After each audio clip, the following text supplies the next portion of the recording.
Buen día, mi nombre es Angélica Díaz. En colaboración con Angélica Benítez hemos realizado un estudio sobre la conectividad funcional para los mamíferos medianos y grandes en el bosque seco tropical colombiano.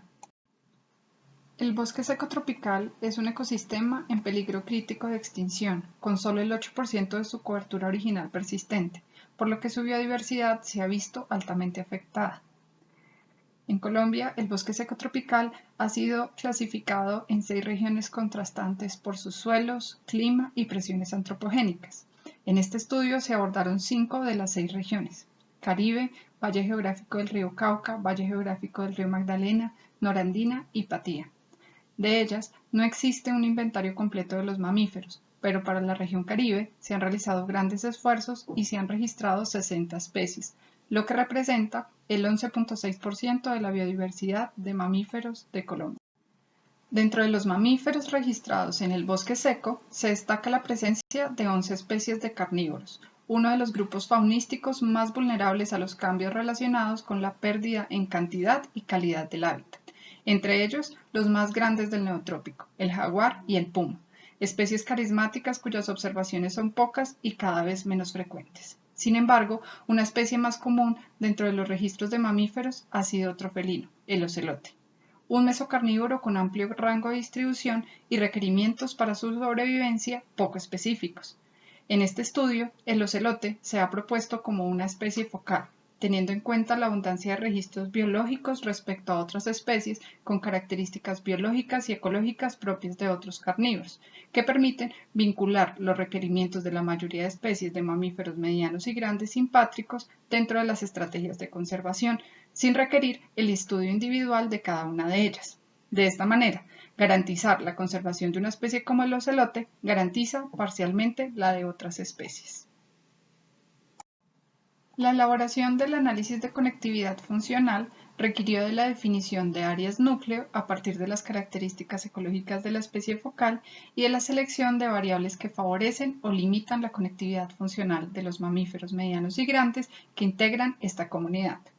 En primera medida, definimos las áreas núcleo con base en la distribución del bosque seco y de las características ecológicas de la especie focal, el ocelote. En este caso, correspondieron a parches de bosque seco con un tamaño igual o superior al mínimo rango de hogar reportado para machos de esta especie, 5.4 kilómetros cuadrados, teniendo en cuenta que fuesen lo suficientemente grandes para sostener al menos un evento reproductivo del ocelote como un indicador de que la población es viable. Y para definir qué tan difícil puede resultar para un mamífero mediano grande moverse entre las áreas núcleo, se realizó una revisión bibliográfica sobre estudios de uso de hábitat, ocupación y nicho ecológico para priorizar las variables a vincularse en la evaluación de la resistencia al paisaje. Así, se definieron estas 8 variables: tipo de cobertura vegetal, nivel de uso y distancia a las vías, distancia a centros poblados, distancia a ríos, fragmentación, cobertura de dosel, precipitación y elevación. Se determinó el nivel de importancia sobre la dispersión de cada una de ellas, la capacidad para afectarla y el impacto sobre la misma. A partir de esa información, áreas núcleo y resistencia, se identificaron las rutas de menor costo para la conectividad funcional de los mamíferos medianos y grandes en el bosque seco tropical.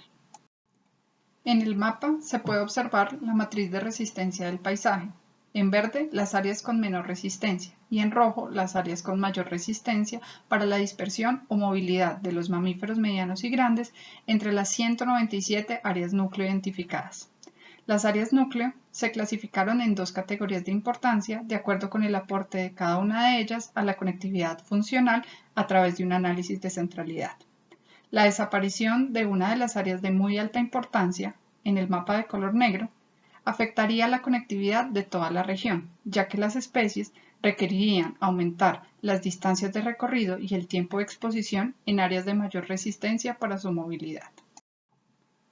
Identificamos 394 corredores de conectividad que representan caminos más seguros para el movimiento de los mamíferos entre los parches de bosque seco considerados áreas núcleo. No obstante, de acuerdo con la matriz de resistencia a lo largo de los corredores, se evidenciaron trayectos donde las barreras físicas, como los poblados y las vías con alto tránsito, restringen la conectividad funcional para este grupo de especies, así cómo las áreas agrícolas y ganaderas se constituyen en espacios homogéneos que afectan la movilidad de aquellas especies que necesitan recursos y hábitats naturales específicos.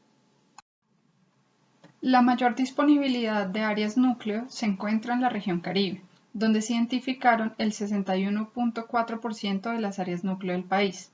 Las zonas con mayor restricción entre los corredores de conectividad en la región están relacionadas con pastizales y cultivos de algodón, y en otros casos con las vías de tránsito alto, como lo son las rutas localizadas al norte del departamento del Cesar sobre la vía La Paz-San Diego-Codazzi, o las que se encuentran sobre la troncal del Caribe entre Magdalena y Guajira y las del departamento del Atlántico. En cambio, la región del Patía presenta la menor disponibilidad de hábitat de bosque seco, pues se identificaron solo dos áreas núcleo en Nariño, una en el municipio del Rosario y la otra en el municipio de Linares, las cuales se encuentran a más de 240 kilómetros de distancia lineal de los fragmentos de bosque seco más cercanos, en el valle del río Cauca. Las dos áreas identificadas abarcan una extensión de 61.3 kilómetros cuadrados y son consideradas de muy alta importancia, en tanto su desaparición afectaría la conectividad de toda la región, ya que las especies requerirían aumentar las distancias de recorrido y el tiempo de exposición en áreas de monocultivos que prevalecen entre estas dos áreas. El conocimiento sobre el estado poblacional de los mamíferos medianos y grandes en esta zona es escaso. Por lo tanto, es necesario evaluar el tamaño poblacional de las especies que ocurren en estos parches. Para esto, es necesario tener en cuenta todos los remanentes, incluso aquellos fragmentos de bosque seco con un tamaño menor al umbral establecido para este estudio, con el fin de establecer su rol en la conectividad funcional de Patía. Por su parte, la alta resistencia del paisaje en la región del Valle Geográfico del río Cauca, principalmente a causa de la presencia de sistemas productivos ganaderos, estaría afectando en gran medida el flujo de especies en la región y hacia el Caribe, en particular desde el Urabá antioqueño hacia Córdoba, donde existen algunos remanentes de bosque seco con extensiones menores a 5.4 kilómetros cuadrados y de los que se desconoce su aporte a la conectividad local. El Valle Geográfico del río Magdalena duplica el número de áreas núcleo del Valle Geográfico del río Cauca, en los departamentos de Cundinamarca, Tolima y Huila.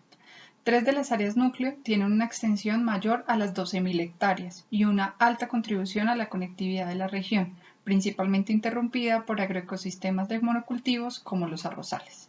Esta región incluye el departamento de Boyacá, en donde no hay remanentes de bosque seco. Sin embargo, se recomienda analizar las condiciones del paisaje en límites de Puerto Boyacá y Otanche, donde la baja resistencia del paisaje facilitaría el movimiento de las especies hacia la región norandina,